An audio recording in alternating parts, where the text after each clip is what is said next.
Consideramos que solo la socialización y gestión colectiva de la comunicación permitirá una verdadera apertura política que garantizará el derecho de información.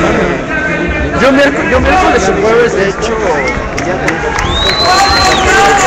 Por una vergüenza que nos afrenta, hoy estamos aquí a las puertas de esta empresa mediática ignominiosa que se ha encargado de desinformar y manipular al pueblo mexicano.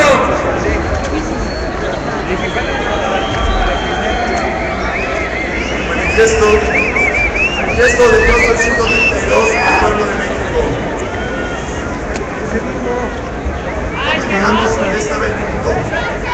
Éramos de un pueblo con hambre y con siglos de presión.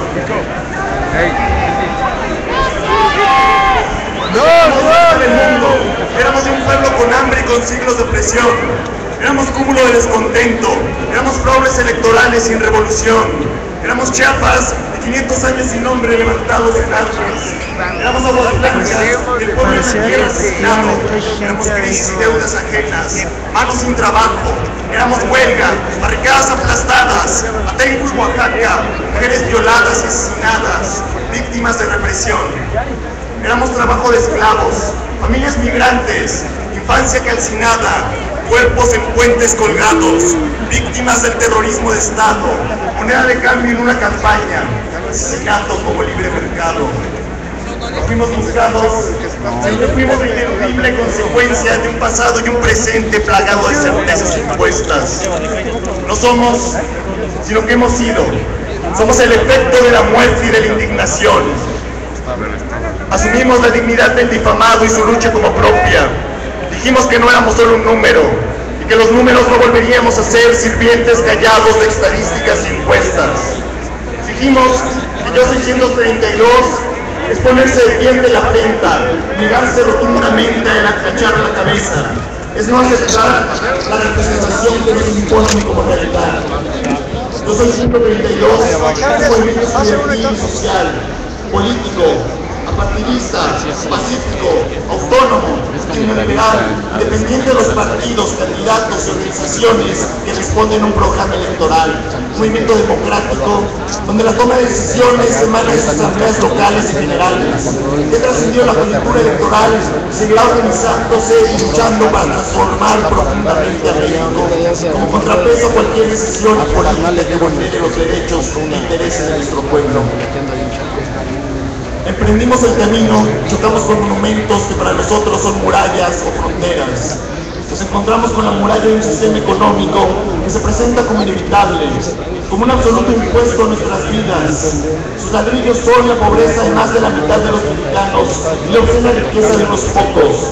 Donde los 10 más ricos del país concentran el equivalente al ingreso de los 40 millones más pobres. Un campo abandonado que solo produce miseria inmigrantes, la ausencia de oportunidades que empuja a los desposeídos al crimen organizado, la venta de lo colectivo para beneficio de unos cuantos, la concesión de megaproyectos por encima del derecho de los ambientes y de las comunidades.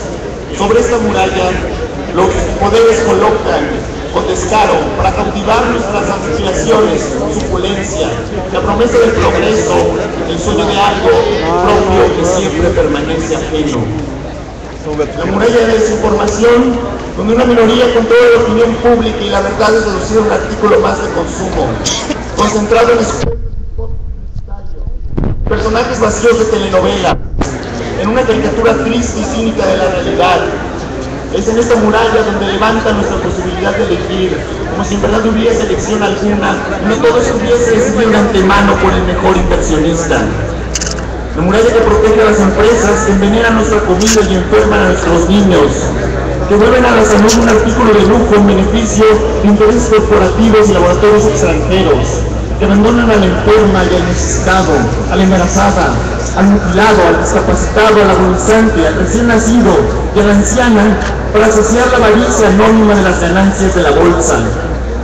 Vimos la gran pared alzada para frenar un pueblo con disposición de lucha, al que sin embargo sistemáticamente se le aisló.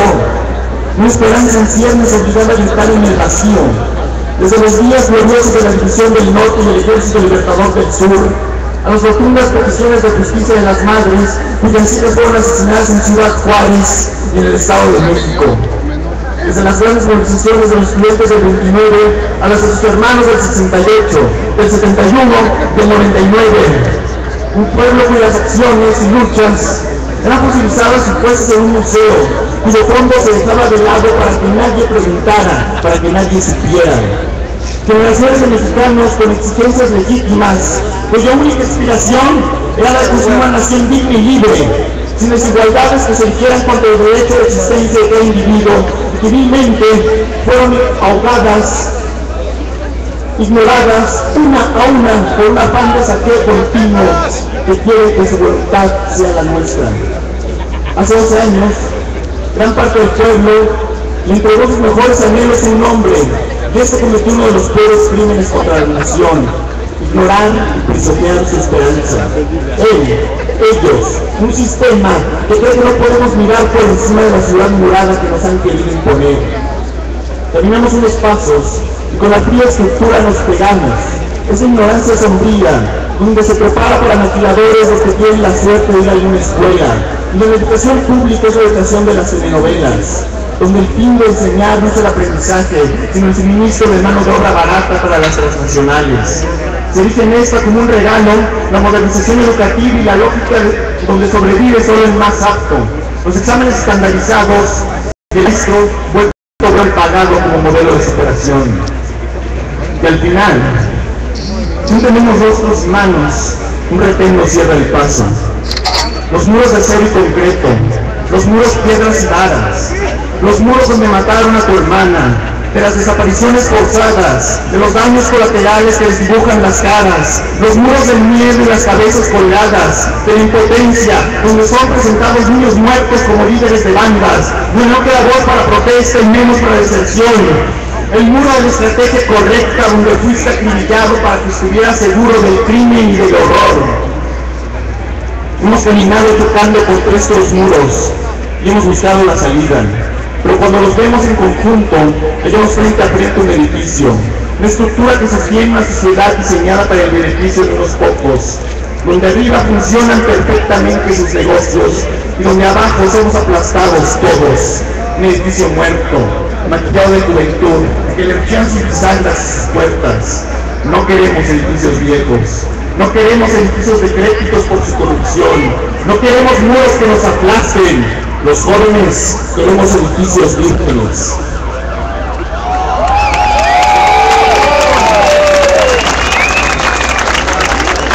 Hemos aprendido el sendero de la lucha y hemos decidido caminar hacia adelante y nunca volver atrás. Con nuestros puños romperemos esos muros, nuestro grito retumbará en tus oídos sordos y cimbrará los cimientos de su estructura. Nosotros, los que hemos salido a las calles mediante la concientización, politización y organización del pueblo, con el poder de su cohesión y unidad, lucharemos. Lucharemos por conseguir derribar sus pilares. Entre todos construiremos la democracia auténtica de México en nuestro futuro. Por eso hemos construido este programa de lucha. 1. La democratización y transformación de los medios de comunicación, información y difusión. Consideramos que solo con la socialización de los medios de difusión, bajo el modelo de medios públicos, se alcanzará una verdadera apertura mediática y se garantizará el derecho a la información y a la libertad de expresión. 2. Cambio en el modelo educativo, científico y tecnológico. Buscaremos una educación verdaderamente laica, gratuita, pluricultural, democrática, humanista, popular, crítica, reflexiva, de alto nivel académico y garantizada por el Estado en todos los niveles como obligación constitucional. 3. Cambio en el modelo económico neoliberal. La experiencia y la historia nos da la certeza de que el mercado no es la panacea para la solución de los males sociales y que el gobierno y la sociedad deben jugar un rol fundamental para resolver los problemas económicos que aquejan al país. Por eso, lucharemos por una economía humana, justa, soberana, sustentable y de paz. 4. Cambio en el modelo de seguridad nacional y de justicia. Pelearemos por el cambio del modelo de seguridad nacional y de justicia. Para la restauración de la paz es imperante el retiro de las Fuerzas Armadas de las funciones de seguridad pública. Así como la fiscalización, represión y hostigamiento de la protesta social y de la población en general. Exigimos el esclarecimiento de los asesinatos como el caso del luchador social Carlos Simón Cuevas y nos pronunciamos por un alto a los feminicidios y crímenes de odio. Al mismo tiempo, reivindicamos los procesos autónomos de seguridad comunitaria y de organización contra los megaproyectos. 5. Transformación política y vinculación con movimientos sociales. Para fomentar y fortalecer la democracia participativa en la toma de decisiones, la construcción de políticas públicas y el apoyo a los proyectos autónomos y autogestivos, proponemos el enriquecimiento y creación de asambleas distritales, municipales, comunales, locales y barriales. Todo esto para la constitución de un poder popular y ciudadano que vigila los órganos de gobierno e implementa desde la sociedad mecanismos para la solución de sus demandas. Abrazamos las voces de las organizaciones y movimientos sociales, vinculándonos de manera solidaria en búsqueda de alianzas que tomen como principio el respeto a su autonomía, la construcción de una relación horizontal y el reconocernos con unidad como uno de tantos actores sociales que expresan el descontento social. 6. Salud. Lucharemos por el pleno cumplimiento del derecho a la salud consagrado en el artículo 4 constitucional y en la observación general 14 del Comité de Derechos Económicos, Sociales y Culturales de la ONU. Nos oponemos al esquema neoliberal de salud adoptado en las últimas décadas por el Estado mexicano y nos pronunciamos a favor de un enfoque multidimensional e interdisciplinario del sector de la salud.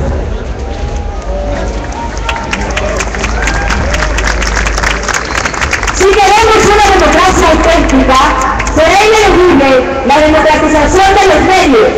Como todos los defectos de nuestra pobre democracia, la concentración y manipulación de la información es una herencia que perdura del viejo régimen y del supuesto cambio.